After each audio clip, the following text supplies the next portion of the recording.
Me llamo Elena y esta es mi historia, una que nunca pensé que tendría el valor de contar hasta ahora. Tengo 34 años y durante mucho tiempo creí que mi vida había terminado antes de comenzar realmente. Pero aquí estoy, respirando, sintiendo, viviendo, y necesito que sepas cómo llegué hasta este momento.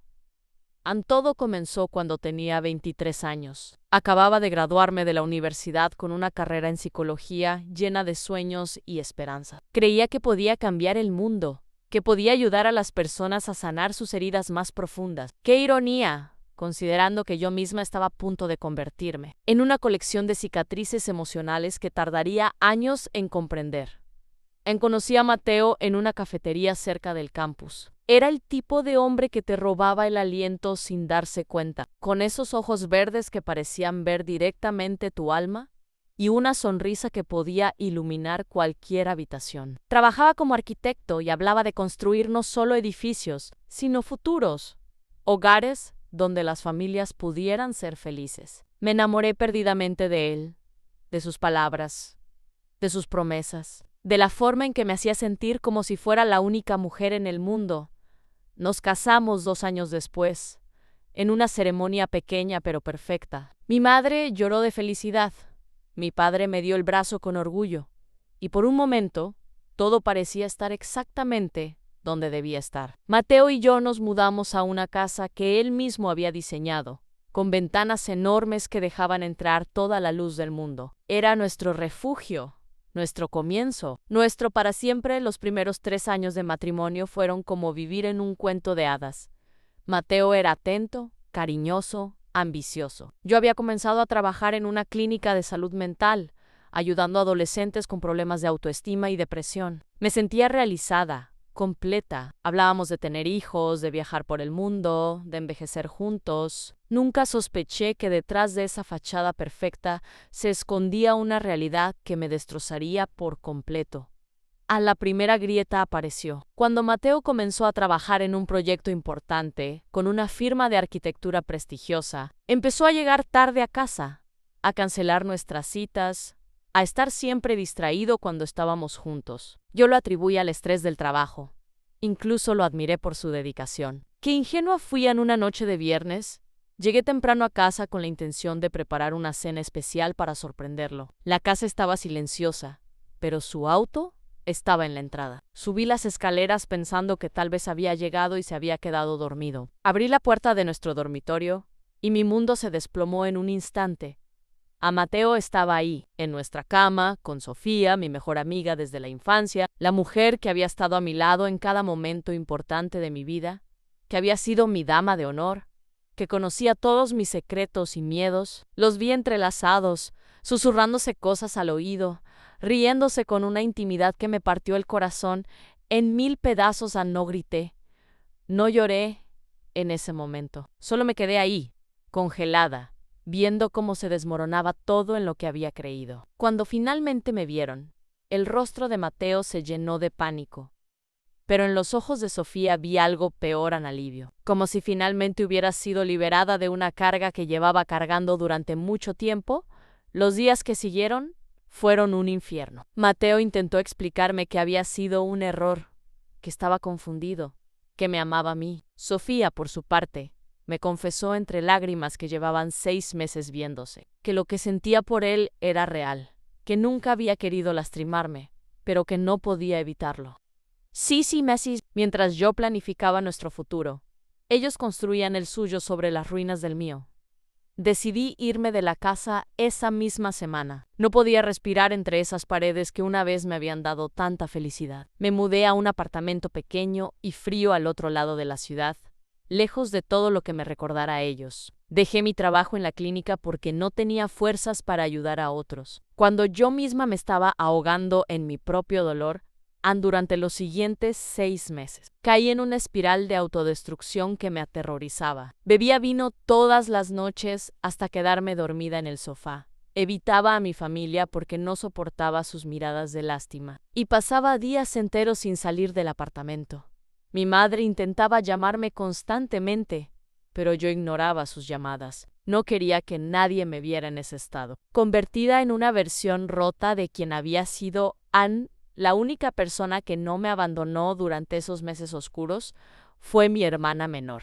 Carmen, 7 años más joven que yo, siempre había sido la rebelde de la familia, la que cuestionaba todo y se metía en problemas, pero resultó ser la única que tuvo el valor de enfrentarme, cuando más lo necesitaba, a una tarde de octubre. Carmen apareció en mi apartamento con una llave que había conseguido de alguna manera. Me encontró en pijama a las 3 de la tarde, con varios días sin ducharme, rodeada de cajas de pizza vacías y botellas de vino. No me gritó, no me juzgó, simplemente se sentó a mi lado y me dijo: Ana Elena, te estás muriendo en vida y no voy a permitir que eso pase. Esa noche, Carmen se quedó conmigo. Me obligó a ducharme, cocinó una comida decente y por primera vez en meses tuvimos una conversación real. Me contó que ella también había pasado por una traición similar años atrás, cuando descubrió que su novio de entonces la engañaba con su compañera de trabajo. La diferencia era que ella había decidido no dejar que esa experiencia la definiera. El dolor es real, Elena, me dijo, mientras tomábamos té en la madrugada, pero quedarte atrapada en él es una elección. Y tú estás eligiendo morir lentamente cuando podrías estar eligiendo vivir de nuevo. Sus palabras me calaron hondo, pero no fue hasta 2 semanas después que realmente comencé a actuar. Recibí una llamada de mi antiguo jefe en la clínica, el doctor Ramírez, preguntándome si estaría interesada en un puesto en una nueva clínica que se estaba abriendo en una zona marginal de la ciudad. No era el trabajo más glamoroso, pero trabajaríamos con personas que realmente necesitaban ayuda, mujeres víctimas de violencia doméstica, adolescentes en situación de calle, familias rotas por la pobreza y la adicción. Algo dentro de mí se despertó cuando escuché esa oferta. Tal vez era la oportunidad de encontrar un propósito nuevo, de convertir mi dolor en algo útil para otros. Acepté el trabajo y comencé una semana después. La clínica estaba ubicada en un edificio viejo y deteriorado, pero había algo esperanzador en el ambiente. Mis colegas eran personas comprometidas, que habían elegido trabajar ahí no por el dinero, sino por la convicción. Mi primera paciente fue una mujer llamada Marta, de 45 años, que había escapado de un matrimonio violento con sus 3 hijos pequeños. Cuando Marta me contó su historia, sentada en esa oficina pequeña y mal iluminada, me di cuenta de que mi dolor, por más real que fuera, palidecía en comparación con lo que ella había vivido. Durante 10 años, había soportado golpes, humillaciones, amenazas de muerte, todo mientras trataba de proteger a sus hijos. Y aún así, ahí estaba, buscando ayuda, luchando por reconstruir su vida. Al trabajar con Marta y con otros pacientes como ella, me obligó a confrontar mi propio proceso de sanación. Me di cuenta de que había estado tan enfocada en mi traición, en mi dolor, que había perdido de vista todo lo demás que tenía en la vida. Tenía una familia que me amaba, una profesión que me daba propósito, la salud, la libertad de elegir mi futuro. Comencé a ir a terapia yo misma, algo que debería haber hecho meses atrás. Mi terapeuta, una mujer sabia, llamada doctora Morales, me ayudó a entender que el perdón no era algo que le daba a Mateo o a Sofía, sino algo que me daba a mí misma. No significaba olvidar lo que había pasado o justificar sus acciones, sino liberarme del peso del resentimiento que me estaba consumiendo. El proceso fue lento y doloroso. Hubo días en que sentía que estaba progresando y otros en que el dolor regresaba con la misma intensidad que el primer día. Pero poco a poco, comencé a redescubrir quién era yo más allá de ser la esposa traicionada de Mateo o la amiga engañada de Sofía.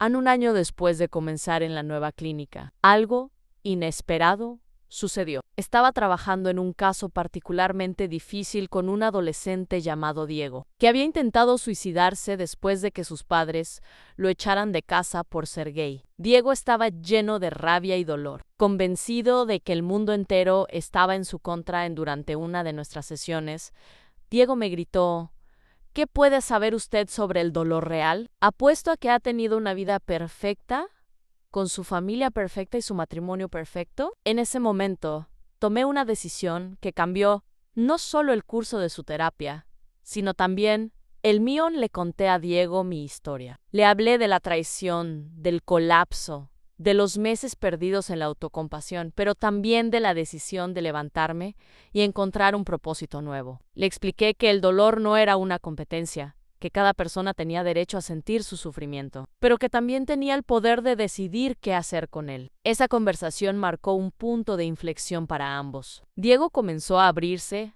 a trabajar en su proceso de sanación, y yo me di cuenta de que había encontrado mi verdadera vocación: usar mi experiencia de dolor y recuperación para ayudar a otros a encontrar su camino de vuelta a la vida. A 2 años después de mi divorcio, que había sido un proceso largo y doloroso pero necesario, decidí hacer algo que nunca pensé que tendría el valor de hacer: buscar a Sofía. No para reconciliarme con ella, sino para cerrar ese capítulo de mi vida de una manera saludable. La encontré en un café cerca de su trabajo. Había cambiado. Se veía mayor, más cansada. Me contó que su relación con Mateo había terminado meses después de que yo me fuera, que él nunca había podido comprometerse realmente con ella, como lo había hecho conmigo. Se disculpó una y otra vez, con lágrimas en los ojos, explicándome que nunca había querido lastimarme, que se había sentido atrapada en sentimientos que no podía controlar. La escuché sin interrumpir, y cuando terminó, le dije algo que me sorprendió incluso a mí misma. Perdono, Sofía, no porque lo que hiciste esté bien, sino porque cargar con este resentimiento me ha lastimado más a mí que a ti. Pero también quiero que sepas que nuestros caminos se separan aquí. No puedo tener una amistad contigo después de esto, pero puedo dejarte ir con paz. Nos despedimos ese día, sabiendo que probablemente no nos volveríamos a ver. Fue doloroso pero liberador, como limpiar una herida que había estado infectada durante mucho tiempo con Mateo. El proceso fue diferente. Nos vimos solo una vez más, durante la firma final de los papeles de divorcio. Él también había cambiado. Se veía arrepentido y perdido. Me dijo que lamentaba profundamente lo que había hecho, que nunca había dejado de amarme, que había sido el mayor error de su vida. Le respondí con honestidad a Mateo: creo que en tu forma distorsionada, si me amabas. Pero el amor real implica respeto, lealtad, la voluntad de elegir a la otra persona todos los días. Lo que tú hiciste fue egoísmo disfrazado de amor. Y aunque te perdono, también he aprendido que merezco algo mucho mejor. Esas palabras no salieron del rencor, sino de una nueva comprensión de mi propio valor. La traición me había roto, sí, pero también me había enseñado que era mucho más fuerte de lo que jamás imaginé hoy. 5 años después de aquella noche que cambió mi vida para siempre, puedo decir que soy una persona completamente diferente. No porque haya olvidado lo que pasó, sino porque he integrado esa experiencia en quien soy ahora. Dirijo mi propia clínica. He ayudado a cientos de personas a encontrar su camino de vuelta a la vida. He reconstruido mi relación con mi familia y he aprendido a estar cómoda conmigo misma. ¿He vuelto a amar? Sí, pero de una manera completamente diferente. Conocí a Andrés hace 2 años, un hombre gentil y honesto que trabaja como maestro en una escuela pública. Nuestra relación se construyó lentamente sobre una base de amistad, respeto mutuo y comunicación abierta. Él conoce mi historia, no me juzga por ella, y me ha enseñado que el amor verdadero no es ciego, sino que ve claramente y elige amar de todas formas. No voy a mentirte y decir que todos los días son fáciles. Todavía hay momentos en que la traición duele, en que me pregunto qué hubiera pasado si las cosas hubieran sido diferentes. Pero ahora esos momentos son excepciones, no la regla de mi vida. He aprendido que la sanación no es lineal, que no hay un momento específico en el que puedas decir: ya estoy curada. Es un proceso continuo, una elección diaria de elegir el crecimiento sobre el estancamiento, la esperanza sobre la amargura, el amor propio sobre la autocompasión. Mi historia no es única. Cada día veo a personas que han pasado por traiciones similares o peores, que han perdido todo lo que creían saber sobre sus vidas, que han tenido que reconstruirse desde cero. Lo que me ha enseñado es que los seres humanos tenemos una capacidad increíble de resistencia, de transformación, de convertir nuestro dolor más profundo en la fuente de nuestra mayor fortaleza. Hay algo poderoso en llegar al fondo, en perder todo lo que creías que te definía, porque solo ahí descubres quién eres realmente. Cuando se quitan todas las capas superficiales, descubres que puedes sobrevivir a lo que creías que te mataría, que puedes amar de nuevo después de haber sido destrozada, que puedes confiar de nuevo después de haber sido traicionada.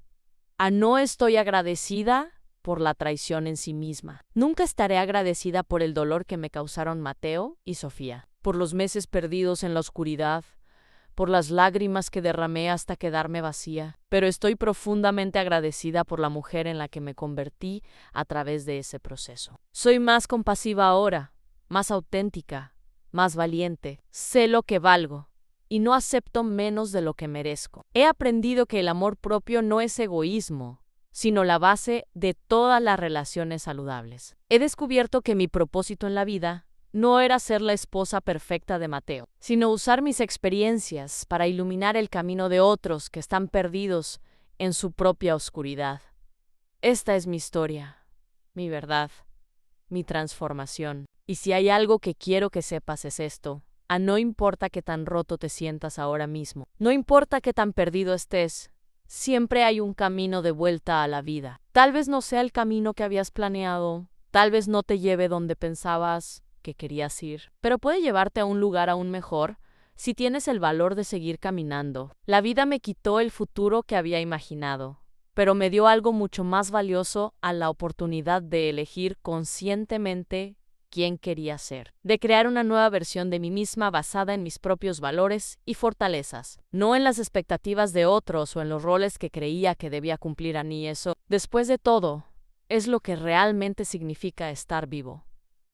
Tener la libertad y el poder de escribir tu propia historia, incluso cuando los capítulos anteriores no salieron como esperabas.